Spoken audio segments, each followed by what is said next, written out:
Hello and good morning, everyone. Morning. Welcome to Marvellous Monday, the 10th of July. The year's off and running, isn't it? Hey, folks. Good to see you here. Hope you had a good weekend. Welcome to another Wealth Coffee Chat. A few of the regulars on early this morning. Great to see you. Barlinda. Welcome along. Chris. Good to see you, mate. David. Luke's in the house. Jeff, good to see you. As always, Bryce is here too.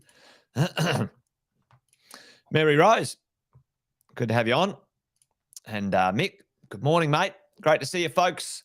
While things are warming up, and as they do, the old Gabrielle, Alex, all the way from Cairns. Fabulous to have you too, mate. Happy days. While things are getting going, a little warm up on the live stream. Jason Witten's my name. If you didn't already know, most of you do. And if you don't, welcome. Say hello in the chat. Let us know where you are. Where you're coming from. You might have found us accidentally, or you might be one of our new coaching and mentoring clients. And if you are, welcome. Fantastic. If you're not, you should be. Get on the one of the property investor nights, folks, and find out what we do, coaching our clients across Australia and New Zealand to build their property portfolios over 20 years now.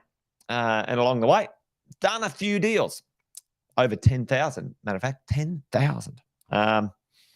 Learned one or two things, and we love sharing them with you. Hence, part of the old Wealth Coffee Chat in the mornings, where we get together, maybe chew the fat, coffee chat, whatever it is, and talk about what's going on in the property investing space, folks, and the market in general. Make sure we can stay on track, because it does take time. It does take time to build your portfolio. And one of the things that I've got a bit of a saying that I like to say endlessly and all the time. Hey, Craig, good to see you, mate. From Razorback, eh? There you go. Chris, good to see you in as well, mate. Thanks for joining, as always. One of the things that I always say, it's a bit of a saying, is the concept of buy well and don't sell. Buy well, don't sell. It's easy. It's easy to remember. Things get tough. It's like, you know what? Jason said, buy well, don't sell. It's a really simple conversation. However, is that the absolute? Well, listen in, folks. No, it's not absolute. But listen, don't get me wrong. Don't say, Jason, you're backpedaling here. You're confusing me. There's two things that probably need some explaining. So that's what I thought we'd dive into today, and maybe take a look at the conversation. If there is a time to sell. Is there a time to sell a property? Is there a time to sell? Well, there's three reasons. There's three reasons I have in general terms. Three reasons. Is there a time? Is there a time to sell? Right. Let's talk about that, and we'll do some other bits and pieces. But put it in the chat for me. Morning, Adrian. Good to see you. Brendan here as well. Great to see you guys. Now, put it in the chat for me. When do you think there might be a time to sell, right?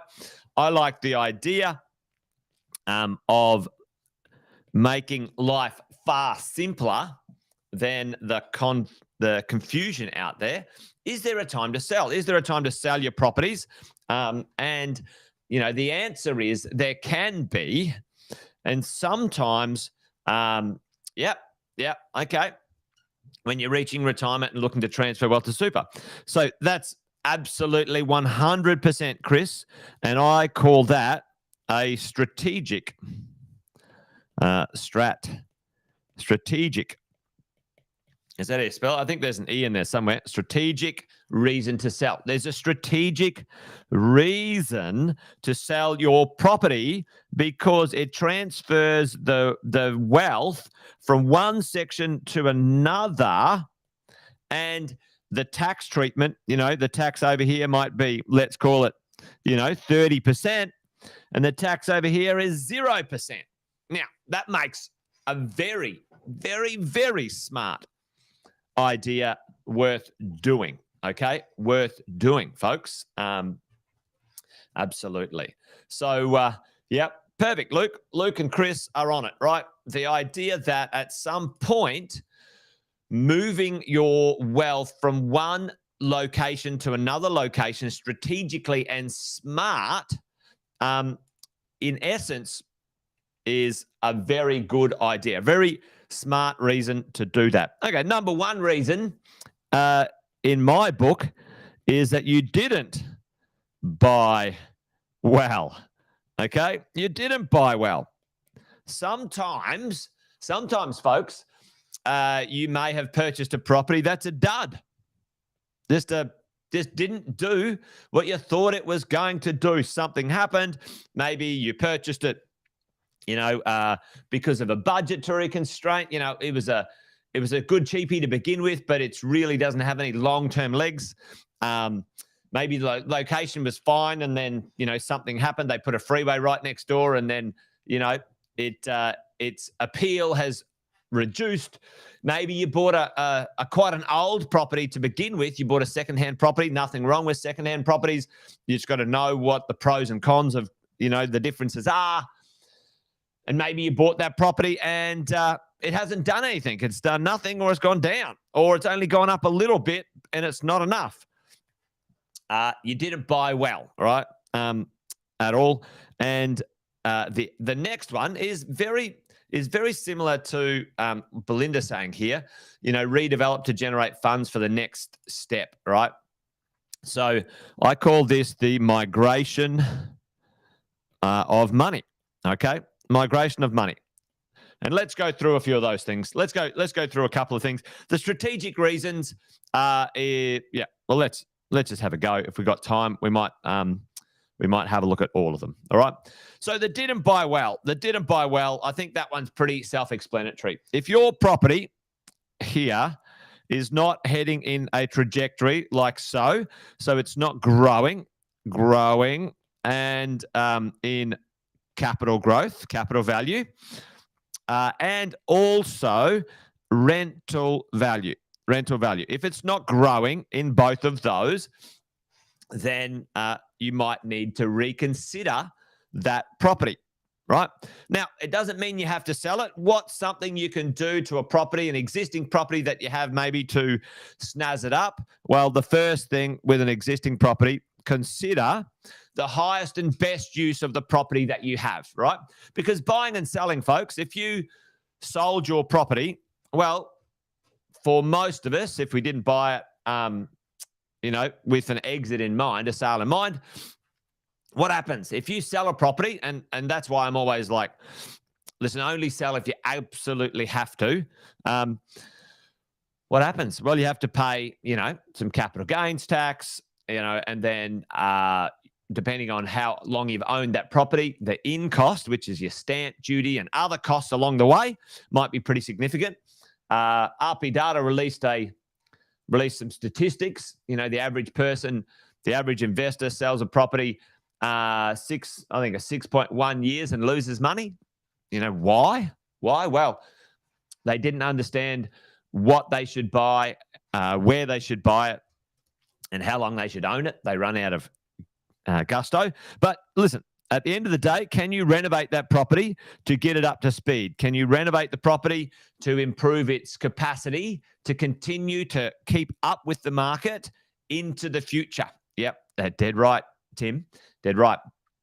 Can you renovate that property? Can you add value to the property into the future And will it get it back on track? Because what happens, Sam calls it the disinvestment gap of your property, where, you know, it used to keep up, and now its value in comparison to newer properties or the rest of the market, its value and its rental income is down, right? Is down. And also, if your value's down, your rental income's down because maybe you didn't maintain it well enough. Maybe it was an older property and it started to have some significant maintenance issues. Maintenance, right? Maintenance issues. So, I'll give you an example. My parents, many years ago, ended up and they did pretty well. They bought their home in an investment property, which is kind of cool. So they owned both of those properties in a regional area, paid them both off and thought, hey, they would be rich. And the income generated on those properties, because it was in a regional location and it wasn't, the incomes or the salaries in those areas were pretty low. What happened? The income, all that it did was paid for the rates and the maintenance. That's it. They didn't create a passive income out of their property. All it did was pay for the maintenance, and there was like $8,000-$10,000 a year because the houses were old and things were breaking and all sorts of stuff. And the rate's a couple of $1,000s a year. So it wasn't very good. So number one reason that you might sell is you didn't buy it well. The long-term value of that property and its long-term capacity is just not there. And sometimes as individuals, we kind of get a bit stuck. Okay. Now, if you want a bit of an opinion, go and sit down with a coach or a professional and say, hey, what do you think about this? And they'll give you an idea of where they sit. The migration of money. Let's talk about that, team. Let's talk about the idea of migration of money. And I'll give you, and everyone always makes fun of my, Australia when I draw it. There's Tasmania down the bottom there. It's a pretty average Australia thing, but you get the gist, right? You get the gist. Now I'll tell you an example. Of something that I did many years ago. I bought a property in a place called Kalgoorlie, Calgs. And I bought it for $98,000, $98K back in the day. All right. And that property went up to $290,000. All right. And it was over about a 6-year period, which was pretty cool. I was pretty happy with that. It was positive cash flow as well. Kalgoorlie, it went up to 290. Okay, 290K. Now, for you at that point in time, what do you think? Think about, and this was pre-GFC, this was mid-2000s.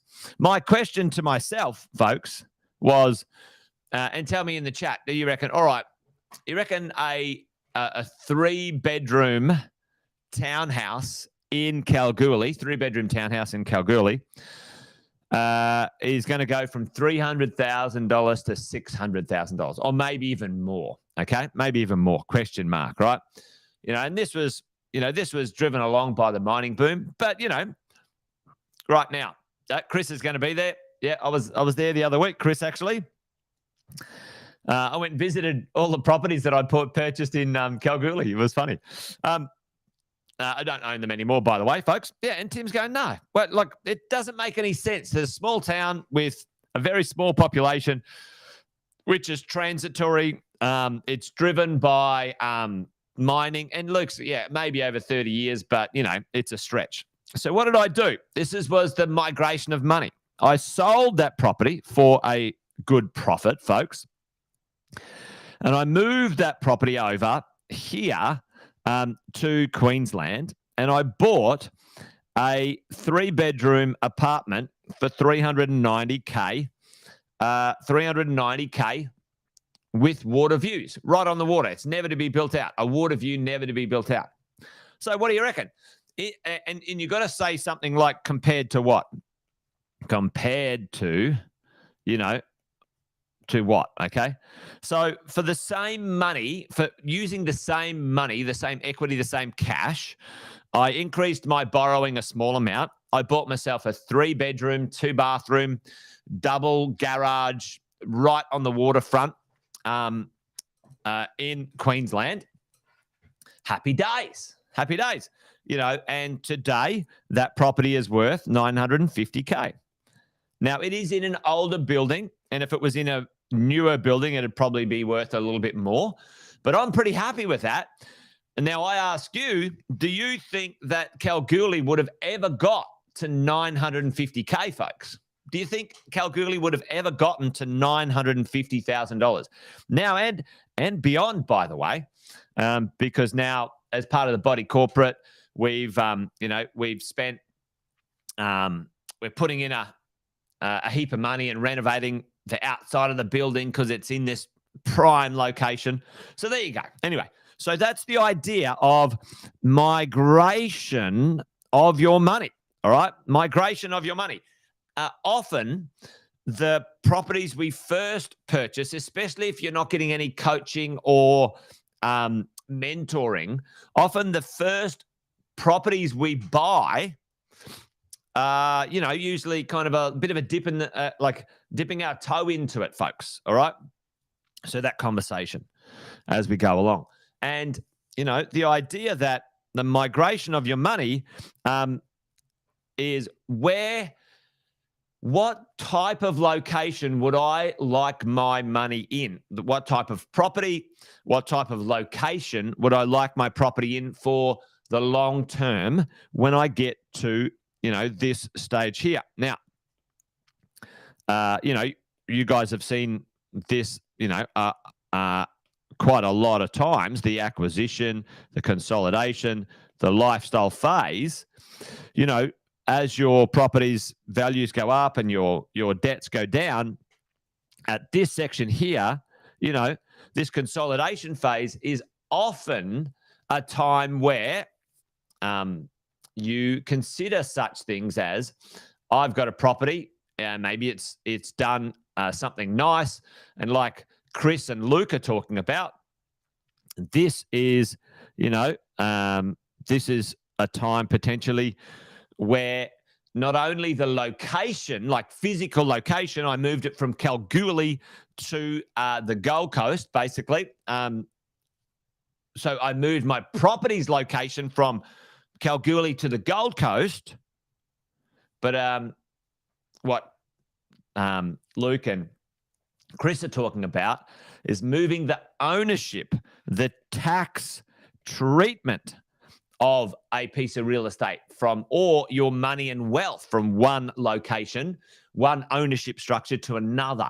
That is certainly a reason. That is certainly a very smart, strategic reason to consider some things like that. And dead right, Tim, flight to quality, an older property in a, let's say, a getting started location to a much nicer property to somewhere that I will keep it, I'll own it for as long as I can, forever. That one's a forever property, okay? And forever's a long time. That one's a keeper, long term. So hopefully that makes sense. It makes sense that, in this stage here, you didn't buy it well. If you didn't buy it well, just cut your losses or cut the cruddy property and recycle and move on, folks. Recycle and move on. You should get some advice on the numbers and the dollars and cents as you do that, so you can get the most. Yeah, there you go, Alison. Yeah, you're dead right. And often those properties too, Alison's sort of saying, I think I bought a lemon. We've all done it, Alison. I bought some properties in Moree many years ago, and it stayed the same value for 15 years of ownership. I bought it at a discount, so I bought it significantly under its value to begin with, but its total value never rose. Anyway, and if your properties are in towns and locations where the average incomes, are not going to go up significantly, then nor will your property prices, folks. Nor will your property prices. So maybe it's time, Alison, to have a look at that one and cycle that when the right time is right, And Migrate Your Money, what location would you prefer your real estate to, your wealth to be in? This is a physical location. And this is strategic reason is ownership for tax treatment, okay? Tax treatment as we go along. There you go. Listen, dead right. Well, anyway, folks, there you go. There you go. There you go. Oh, anyway, I don't have the photos actually for it, but I do. I've got. I did a presentation the other day of the properties that I purchased.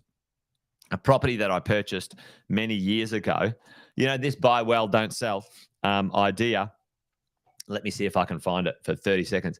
I did a presentation on the weekend, on Saturday, for the New Zealand team in our mentoring and coaching program.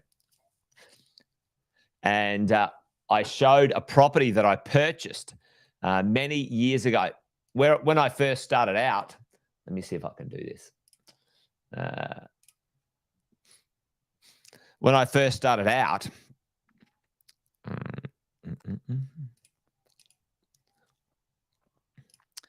I'll do this. Share a window, share that. All right. When I first started out, my first investment property was in a place called Katoomba. Anyone know Katoomba in the Blue Mountains? And I bought this little house here at 49 North Street many years ago. And I was wondering, and it was my first investment property, but my second house. Okay. So this was my first investment property many years ago after reading the old Rich Dad, Poor Dad book. And, what do you think it's worth today, folks? I bought that for $145,000. What do you reckon it's worth today? Chuck it in the chat for me. And this is kind of, Tim, this is an interesting one. Flight to quality. Little 3-bedroom, cruddy property. Cheap and cheerful. What do you reckon? All right. So, yeah, it's not worth that much, Sonia. But I'll show you something in a minute. Yeah, it's worth, there you go, 600,000. All right. 600K. Right. 49 North Street. Now, would you complain if you bought that property, for $145,000 and, it has no debt today and, it's worth 680? No, you wouldn't be complaining. And if you did, you'd be a pretty miserable bastard, right? You'd be a bit miserable. However, the property that I purchased for my home wasn't much more, all right? I bought it for $185,000 in a place called Blackheath, all right? $185,000, place called Blackheath. Check out this. This was the property I purchased in Blackheath. And you can see there, it was, see where it says sold by Amigo Holdings Proprietary Limited in 1998 for $185,500, right? So that's when myself and my wife Shay bought it 25 years ago, right? And and look at that. 1.5 million. Now, this was a flight to quality property. I should bloody have kept that bloody thing. Look at it. 1.5 million. Imagine that, folks.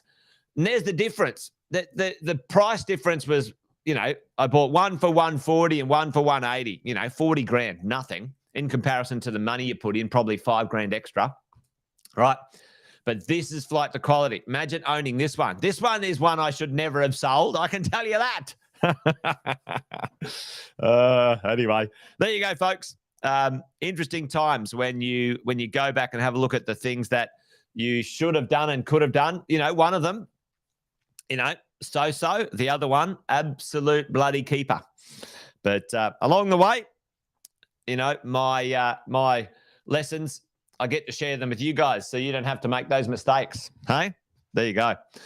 Well, that's the idea anyway. All right, folks, Wealth Coffee Chat done and dusted. for today. Thanks for joining me. As always, good to have you here, folks. Tomorrow, we'll do it again around about 8:10. If you're up for it, come and join me. If there's something that you want me to have a bit of a yarn about, let us know. Let us know, folks.